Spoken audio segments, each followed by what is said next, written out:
Muy bien, como siempre, vamos a usar el final del tiempo que tenemos para conversar un poco. Como ya les he dicho, no necesariamente las preguntas tienen que estar de modo directo ligado a lo que hemos estado hablando, sino a cuestiones que ustedes piensen que es interesante conversar, ¿verdad? Así que empezamos, por ahí empezamos. Recuerdo que una vez contaste tu primer encuentro con Borges. Quería saber si lo podías contar, repetir. Sí. Es un poco...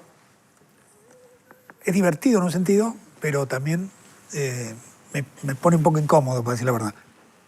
La cuestión del Conrad fue en el 69, fue la segunda vez que lo vi. La primera vez que lo vi, yo era estudiante, era en el año 60, digamos. Yo tenía 18 años, 59, 60.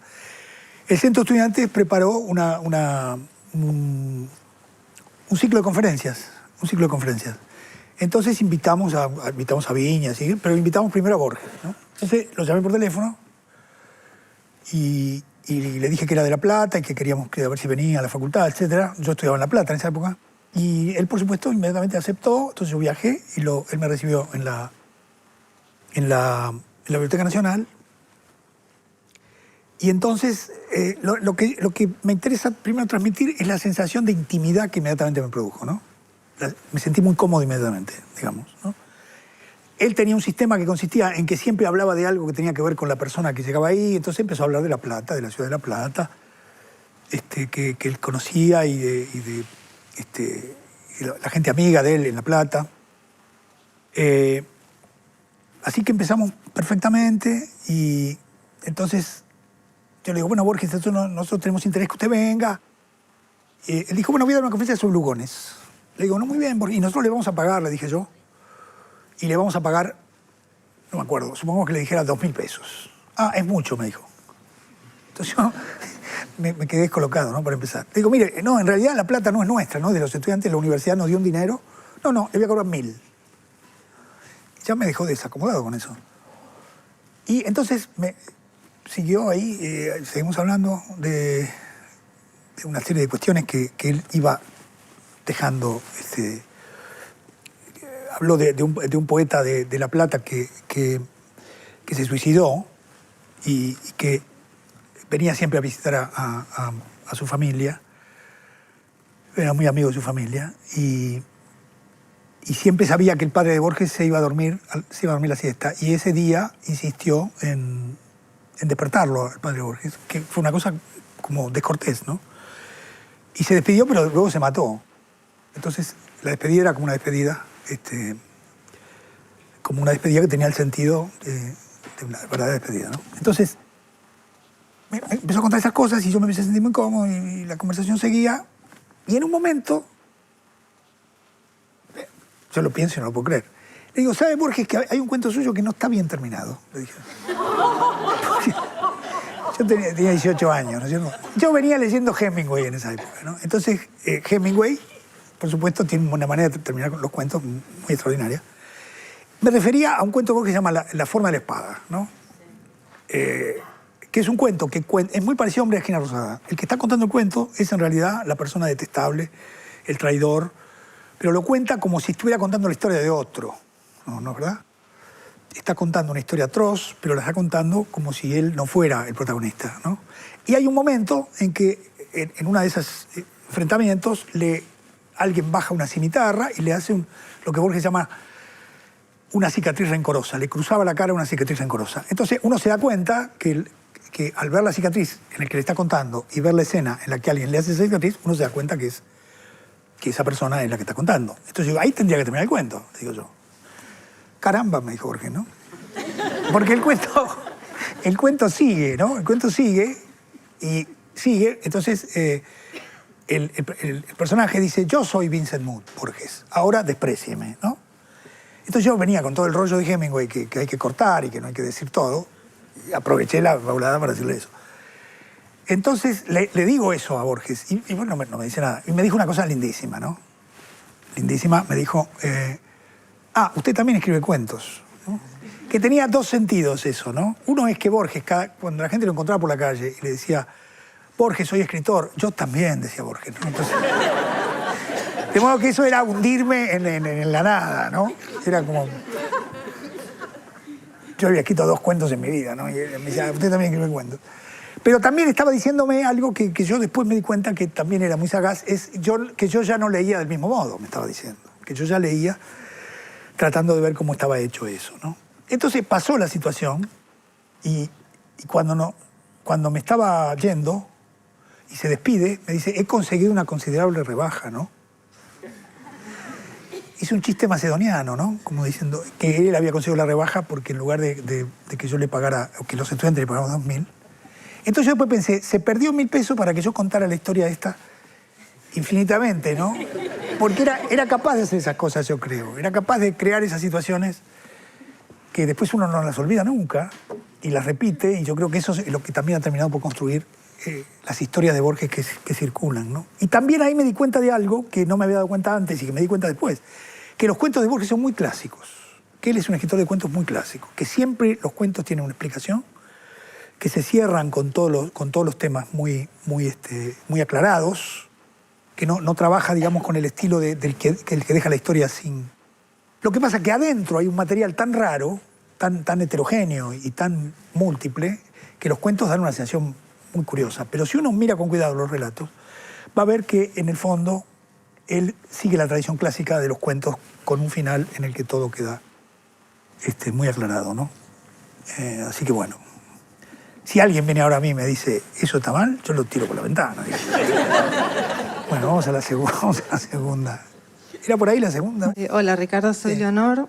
Te quería preguntar, evoqué mucho durante todo el programa de hoy, cuando hacías referencia al uso de la cita, el Facundo, ¿verdad? Porque hay un uso de la cita muy particular y muy peculiar que, para tomar algo que vos acabás de decir, que quizás sí se ciñe a la tradición y por eso cierra y por eso clausura y por eso uno se pregunta para quién fue escrito o a quién estaba dirigido, ¿verdad? Sí, sí. Con citas en francés y bueno. Y por otro lado, el uso de la cita casi, no sé si sería abusivo decirlo así, pero casi juguetón que tiene Borges, y la diferencia en la producción del lector que genera en un caso y en el otro, ¿verdad? Como que, Borges sería la posibilidad de que nadie quede afuera siempre y cuando lea con un deseo. Claro, claro. ¿No?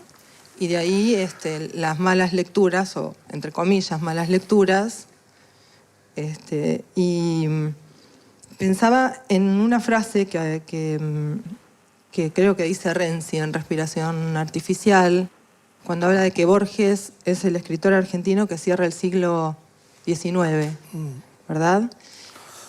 ¿Hasta qué punto podríamos sostener, a partir de todo lo que vos dijiste hoy, que quizás es el que funda el nuevo lector del siglo XX? Sí. No, corremos lo de Renzi un minuto y lo que decís me parece que no hay nada que agregar. Es exactamente así, ¿no? En el sentido que la conexión con la gauchesca es la que nos lleva a lo que nosotros llamamos la memoria, el culto al coraje, de lo cual hablábamos en la reunión pasada, y Sarmiento es el que nos lleva a esta zona de cómo usamos nosotros la biblioteca, ¿no? La usamos de una manera completamente paradojal y rara, ¿no? Las citas están equivocadas, las atribuciones son erróneas, y Borges tiene una teoría de eso, ¿no? Entonces, su conexión con Sarmiento es una conexión muy deliberada, digamos, ¿no? Porque eso es la civilización en el sentido argentino de la expresión, ¿no? Los civilizados conocen la cultura europea y los bárbaros conocen la cultura campesina, son el rastreador, son los grandes personajes de Borges, qué sé yo, Cruz, en fin, son los que tienen otro saber. Los que tienen otro saber. No es que no tengan un saber, tienen otro saber. Incluso en el Facundo, ¿no? Los saberes de Facundo, de Facundo Quiroga en el Facundo son increíbles, ¿no? Cómo valora Sarmiento, por ejemplo, el hecho de que Facundo conocía a todos los soldados y entendía cómo eran los soldados. O sea, que tenía un saber que casi por momentos Sarmiento dice, es un saber que realmente yo no entiendo bien. Por supuesto que es un mito eso de que los llamados bárbaros no tenían cultura. Yo siempre cuento la historia que cuenta Busaniche, ¿no?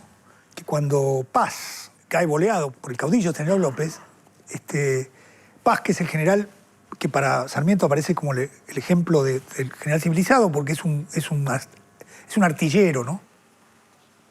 Es el general moderno, es un general estratega, ¿no? El otro es la montonera. Pero resulta que lo bolean al pobre, ¿no? Es como el final del poema conjetural.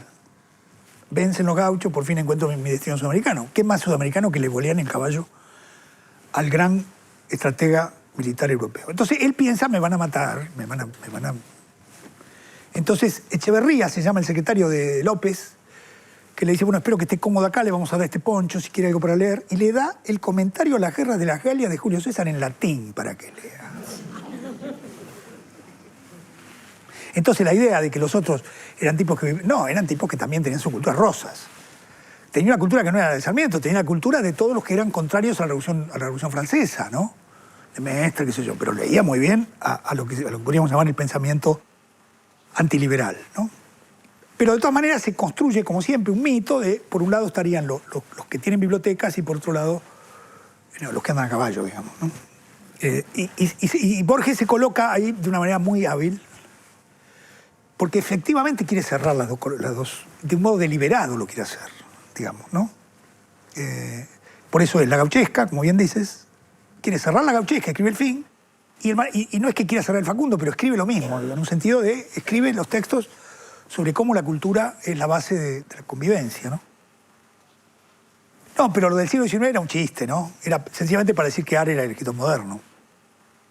Pero después ya ves que a medida que envejezco, o que envejecen otros, voy... No, me parece también que Borges, tal vez porque la cultura argentina tiene una energía particular también, ¿no? Si nosotros lo comparamos con la cultura mexicana o con la cultura peruana, yo lo decía, ¿no? Hay que inventar algo acá, porque no, es difícil trabajar sin tener una cultura colonial tan fuerte, tan barroca, tan extraordinaria, con Sor Juana y el Inca Garcilaso y qué sé yo, y nosotros tenemos unos gauchos a caballo, qué sé yo. Y las noticias que hay sobre Buenos Aires, dice, no hay lugar más inculto que Buenos Aires, que cualquiera de los viajeros que andaban por acá dicen, pero acá nadie lee ahí, ¿no? Entonces, la construcción cultural es casi una obligación y se produce esa cultura tan particular, ¿no? Me parece. Quiero decir que siendo del siglo XIX, es como está conectado con algunos problemas que son muy contemporáneos, ¿no? Bueno, vamos a dejar acá.